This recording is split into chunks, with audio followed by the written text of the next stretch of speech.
আসসালামু আলাইকুম। আহ fabric consumption আমরা জানি খুব গুরুত্বপূর্ণ বিষয়। কারণ হচ্ছে যে একটা গার্মেন্টস ইন্ডাস্ট্রিতে যত কস্ট আছে তার 70% কস্টই হচ্ছে ফ্যাব্রিকের উপরে আসে। তো সেই ক্ষেত্রে হচ্ছে আমরা সবসময় চেষ্টা করি যে ফ্যাব্রিকের যে খরচটা আছে সেটা যতটা কমানো যায়। তো সেই ক্ষেত্রে হচ্ছে যদি আমরা ফ্যাব্রিকের কস্টিং কমাতে চাই তাহলে অবশ্যই আমাদের ফ্যাব্রিকের কনজামশন অ্যাকুরেটলি হিসাব করতে হবে। এখন প্রশ্ন হচ্ছে যে ফ্যাব্রিকের কনজামশনটা কি, বা কনজামশনটা আসলে কি? কনজামশন হচ্ছে যে কোনো একটা গার্মেন্টস, সেটা টি শার্ট হোক, পোলো শার্ট হোক, বা প্যান্ট হোক, বা ডেনিম প্যান্ট হোক, মানে যে কোনো একটা গার্মেন্টস তৈরি করবার জন্য আসলে কতটুকু পরিমাণ ফ্যাব্রিক লাগে সেটাই হচ্ছে ফ্যাব্রিক কনজামশন। তো আজকে আমরা যে টপিকটা নিয়ে আলোচনা করছি এটা বেসিক্যালি হচ্ছে যে প্যান্ট, মানে ডেনিম প্যান্ট, এই ডেনিম ফ্যাব্রিক, ডেনিম প্যান্টের যে কনজামশন আছে সেটা আমরা আসলে কিভাবে হিসাব করব, বা এটার যে ফর্মুলা দিয়ে আমরা সুন্দরভাবে আজকে দেখব। তো সেই ক্ষেত্রে এখানে আমরা স্ক্রিনে যদি একটু ভালোভাবে খেয়াল করি তাহলে দেখতে পাচ্ছি যে পাশে হচ্ছে আমার ডেনিম প্যান্ট দেয়া আছে, আর এই পাশে সেটার স্কেমেটিক ডায়াগ্রাম দেয়া আছে যেখানে মেজারমেন্টটা শো করা আছে। কারণ আমরা জানি যে ফ্যাব্রিকের কনজাম্পশন হিসাব করবার জন্য অবশ্যই আমার এটার মেজারমেন্ট লাগবে। কারণ যে যে গার্মেন্টসের মেজারমেন্ট বেশি, মানে যে গার্মেন্টসটা সাইজ বড় সেই গার্মেন্টসে ফ্যাব্রিকও বেশি লাগবে, এটা আমরা সবাই জানি। তো সেই ক্ষেত্রে হচ্ছে যে ফ্যাব্রিকের কনজাম্পশনটা আমরা হিসাব করবার আগে আমাদের এটার আহ, যে সাইজটা আছে বা মেজারমেন্ট আছে সেই মেজারমেন্টটা দেখে নিব। তো স্কেমেটিক ডায়াগ্রাম যেটা আছে সেইখানে হচ্ছে যে আসলে আমরা কিভাবে মেজারমেন্টটা নিব এটা দেয়া আছে। তো প্রথম দিকে আমরা একটু যদি দেখি যে এটা হচ্ছে আমাদের ওয়েস্টের মেজারমেন্ট, আমরা অ্যারো সাইন দিয়ে দেখিয়েছি যে আসলে আমরা কি কতটুকু পরিমাণ আমরা ওয়েস্টের মেজারমেন্টটা নিব। দেন হচ্ছে হিপ, হিপের মেজারমেন্ট এখানে দেয়া আছে। আর হচ্ছে এখানে ক্রস পয়েন্ট থেকে একেবারে ওয়েস্ট পর্যন্ত, সর্বোচ্চ উপর পর্যন্ত হচ্ছে যে মেজারমেন্টটা নিতে হয় এটাকে বলে রাইস। আর এই পয়েন্টটা একেবারে সর্বোচ্চ পয়েন্ট যেটা আছে, যেটা এটাকে আমরা বলবো থাই। দেন ক্রস পয়েন্ট থেকে বটম পর্যন্ত আমরা নিব ইনসিম।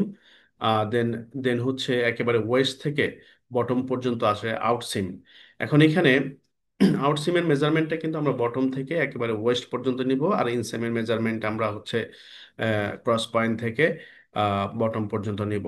দেন হচ্ছে লেগ ওপেনিং। লেগ ওপেনিং হচ্ছে যে আসলে আমার যে লেগটা বের হবে সেই লেগের যে ওপেন আমি কতটুকু রাখবো। এটা অনেক সময় স্ট্রেট কাট থাকে, অনেক সময় ন্যারো কাটিং থাকে। তো যাই হোক যেটাই থাকুক না কেন এগুলো সব মেজারমেন্ট দেয়া থাকবে।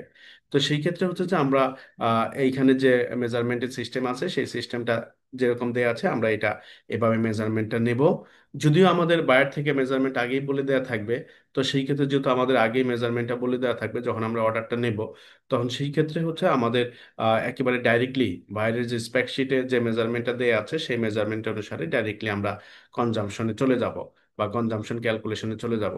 এখানে আমাদের একটা জিনিস একটু বলে রাখি যে লেগ হচ্ছে দুইটা, তাই না? দুইটা লেগ, কিন্তু দুইটা লেগে হচ্ছে আমার তাহলে ফ্যাব্রিকের প্লাই যদি আমরা ধরি তাহলে 4টা প্লাই এখানে হিসাব করতে হয়।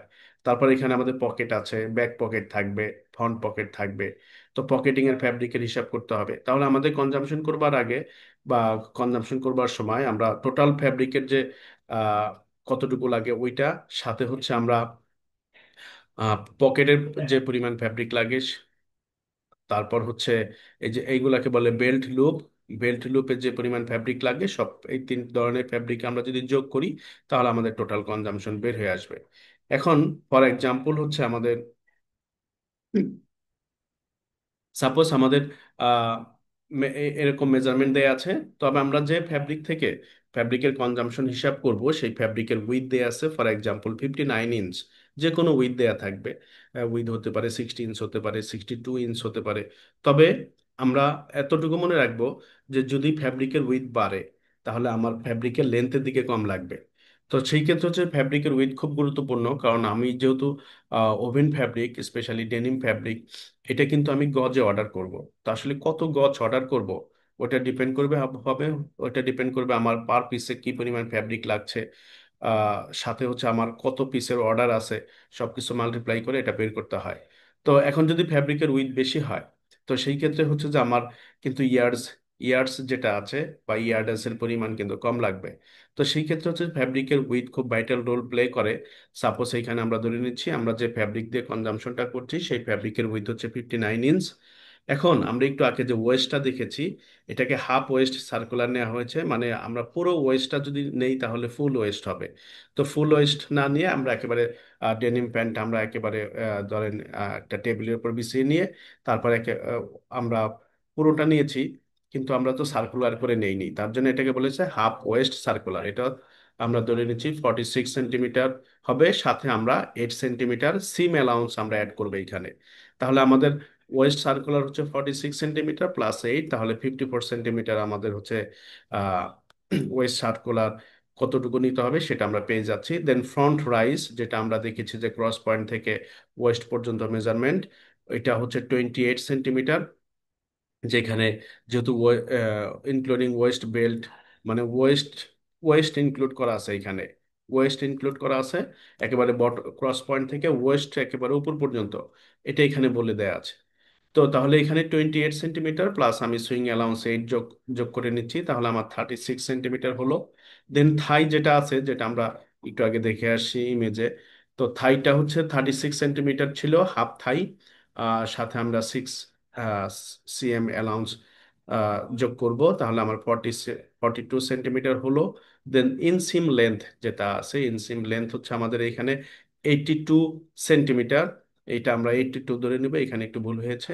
তো 82 সেন্টিমিটার প্লাস হচ্ছে 3 আমার সিম অ্যালাউন্স, তাহলে আমাদের 85 সেন্টিমিটার। তাহলে আমরা একেবারে মেন মেজারমেন্ট যেটা আছে, যে ওয়েস্ট সার্কুলার, তারপর ফ্রন্ট রাইজ, থাই সার্কুলার, ইনসিম, এই মেইন মেজারমেন্টগুলো আমরা পেয়ে গিয়েছি।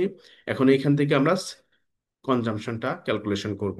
তো আমাদের এখানে যে ফর্মুলাটা দেয়া আছে, যে হাফ ওয়েস্ট সার্কুলার সাথে আমরা ফ্রন্ট রাইজটা মাল্টিপ্লাই করব, সাথে ইন্টু 2 করে দিব। আমরা জানি যে ফ্যাব্রিকের দুইটা লেয়ার থাকে গার্মেন্টসের মধ্যে, তো তার জন্য আমরা 2 অ্যাড করে দিব, গুণ করে দিব, মাল্টিপ্লাই করব, দেন হাফ থাই সার্কুলার ইন্টু ইনসিম লেন্থ আমরা অ্যাড করে দিব, গুণ করে দিব। তো হাফ থাই সার্কুলার আমরা জানি যে দুইটা লেগ থাকে, আর ফ্যাব্রিকের দুইটা লেয়ারও থাকে গার্মেন্টস এর মধ্যে, ইনসিমের ক্ষেত্রেও সেম।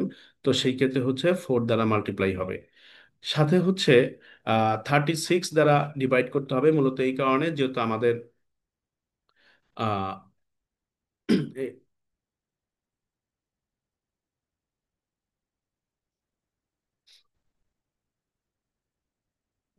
যেহেতু আচ্ছা, সরি, 36 দ্বারা আমাদের মাল্টিপ্লাই করবো, মূলত হচ্ছে যে যেহেতু আমাদের ফ্যাব্রিকের উইথটা ইঞ্চি দেয়া আছে 59 ইঞ্চ, ওইটাকে হচ্ছে আমরা ইসে কনভার্ট করে নিব, গজে কনভার্ট করে নিব। এখন এইখানে হচ্ছে যে ফ্যাব্রিকের ওয়েস্টেজ আমরা যোগ করে দেব। আমরা ওয়েস্টেজ হিসাবে 5% অ্যাড করতে পারি, 6% অ্যাড করতে পারি, বাট আমাদের ওয়েস্টেজটা অ্যাড করে নিতে হবে। এখন এখানে আমি ভ্যালুগুলো যদি বসাই দেই, 54, আমাদের এটা 54 ছিল, ফ্রন্ট রাইস ছিল 36 ইন্টু 2, দেন হচ্ছে হাফ থাই যেটা আছে 42, ইনসিম লেন্থ হচ্ছে 85, সাথে আমরা 4 মাল্টিপ্লাই করে দিচ্ছি, আর আমাদের যেহেতু ডিভাইড হিসাবে ছিল হচ্ছে 36 আর হচ্ছে 59, আমরা এটা লিখে দিলাম প্লাস 50%। এখন এই তিনটা যদি আমরা মাল্টিপ্লাই করি আর এগুলা যদি মাল্টিপ্লাই করি, তাহলে আমাদের আসতেছে হচ্ছে 3888, দেন 14,280। তো এটাকে আমরা ভাগ করে দিব 6.45, ভাগ 36, দেন হচ্ছে 59, তো আমরা পেয়ে যাচ্ছি 1.33। এখন 6.45 কেন আসে, কারণ আমাদের এইখানে হচ্ছে যে এই যে এইগুলা সেন্টিমিটারে ছিল, এগুলাকেও আমাদের ইঞ্চে কনভার্ট করতে হবে, এই কারণে 6.45 ছিল। আমরা জানি যে মেজারমেন্ট সেন্টিমিটারে ছিল, তো এই কারণে আমরা 6.45 দ্বারা ডিভাইড করেছি। আহ, তো সাথে আমি 5% অ্যাড করে দিচ্ছি। এখন এইগুলা সব যোগ করবার পরে যদি আমরা ভাগ করি, তাহলে 1.33 আসে। এটার সাথে আমরা প্লাস করবো হচ্ছে 5% আমাদের ওয়েস্টে, যেটা হচ্ছে 0.05। তো সব মিলিয়ে আমাদের আসছে হচ্ছে 1.38 ইয়ার্স। এটা হচ্ছে পার পিসের কনজাম্পশন, মানে এক পিস প্যান্টের কনজাম্পশন হচ্ছে 1.38 ইয়ার্স। এখন এইটার সাথে এটা হচ্ছে আমাদের মেইন ফ্যাব্রিক। এখন এই ফ্যাব্রিকের সাথে আমরা জানি যে ডেনিম প্যান্টে হচ্ছে আমাদের পকেট থাকে, দুইটা পকেট থাকে, যদি রিকোয়ারমেন্ট থাকে একটা পকেট থাকবে, বা যেটাই আমাদের রিকোয়ারমেন্ট থাকুক না কেন, আমরা ওটা করে দিব। আবার অনেক সময় পকেটের রিকোয়ারমেন্ট যদি না থাকে তাহলে আমাদের পকেটের কনজাম্পশন করবার প্রয়োজন নাই, বাট আমরা ধরে নিচ্ছি যে অধিকাংশ ক্ষেত্রে যেহেতু থাকে, তো আমরা ওটা হিসাবটা করব। এখন ব্যাক পকেট কনজাম্পশন, আমরা জানি যে প্যান্টের দুইটা পকেট ছিল, সাপোজ এখানে আমাদের রিকোয়ারমেন্ট অনুসারে দুইটা পকেট থাকবে ব্যাকে, যেটা লেন্থ হচ্ছে 7 ইঞ্চ, উইথ হচ্ছে 65 ইঞ্চ। তাহলে আমরা লেন্থ ইন্টু উইথ করে নিচ্ছি, সাথে 2 দ্বারা মাল্টিপ্লাই করছি। এখন আমাদের আগের মতোই ফ্যাব্রিকের যে উইথ 59 এটা নিয়ে আসতে হবে, দেন 36 দ্বারা আমরা ডিভাইড করব মূলত হচ্ছে যে এইগুলাকে গজে কনভার্ট করবার জন্য। তাহলে হচ্ছে আমাদের 0.403 প্লাস হচ্ছে 0.0021। এখন 0.0021টা আসলে আসছে, আমরা একটু মনোযোগ দিয়ে শুনবো। সেটা হচ্ছে যে আমাদের ওয়েস্টেজ অ্যাড করতে হয় 5%, আমরা জানি। তাহলে 0.043 এর 5% হচ্ছে 0.0021। এখন এই 0.0021 আমরা যোগ করবার পরে আমাদের আসছে 0.044 ইয়ার্স পার পিচ। তাহলে আমাদের পকেটের জন্য লাগতেছে হচ্ছে দুইটা পকেটের জন্য লাগছে হচ্ছে 0.044 ইয়ার্স পার পিস। দেন হচ্ছে আমাদের বেল্ট লুপ কনজাম্পশন আমরা করব। আমরা জানি যে বেল্টের মধ্যে লুপ থাকে। তো সাপোজ আমাদের এই লুপের লেন্থ হচ্ছে 1.5 ইঞ্চ আর উইথ হচ্ছে 0.5 ইঞ্চ, মানে ½ ইঞ্চ। তো এরকম 6টা লুপ ছিল, তাহলে 6 দ্বারা মাল্টিপ্লাই করা হয়েছে। এখন 59 × 36 এগুলা করলে আমাদের আসে 0.0021, সাথে আমি আবারও 5% ওয়েস্টেজ যোগ করে নিচ্ছি। তো 5% ওয়েস্টেজটা হচ্ছে এই 0.0021 এর 5%। তার 0.0021 এর 5% হচ্ছে 0.0001, অ্যাড করলে আসে 0.0022। তাহলে আমরা তিনটা কনজাম্পশন আমরা পেয়েছি। একটা হচ্ছে আমাদের বডি ফ্যাব্রিকের জন্য, মানে ফ্যাব্রিক, মেইন ফ্যাব্রিক, সাথে হচ্ছে পকেট, সাথে হচ্ছে বেল্ট লুপ। এখন আমাদের আগে ছিল 1.38 ইয়ার্স, সাথে আমরা 0.044 যোগ করে নিচ্ছি, আর হচ্ছে আমাদের বেড লোবের জন্য যেটা আসে 0.0022 আমরা যোগ করে নিচ্ছি। তাহলে এইগুলা সব অ্যাড করলে আমাদের আসতেছে হচ্ছে 0.043 ইয়ার্স পার পিস। এখন 1.43 ইয়ার্স পার পিস, এক পিসের জন্য আমাদের যদি ডজনে কনভার্ট করতে হয় তাহলে আমরা 12 দ্বারা মাল্টিপ্লাই করে ডজনে কনভার্ট করব। একেবারে সিম্পল প্রসেস, যে প্রসেসের মাধ্যমে আসলে আমরা প্যান্টের কনজাম্পশন হিসাব করি। আশা করছি সবাই বুঝতে পেরেছি। ধন্যবাদ জানাচ্ছি সবাইকে।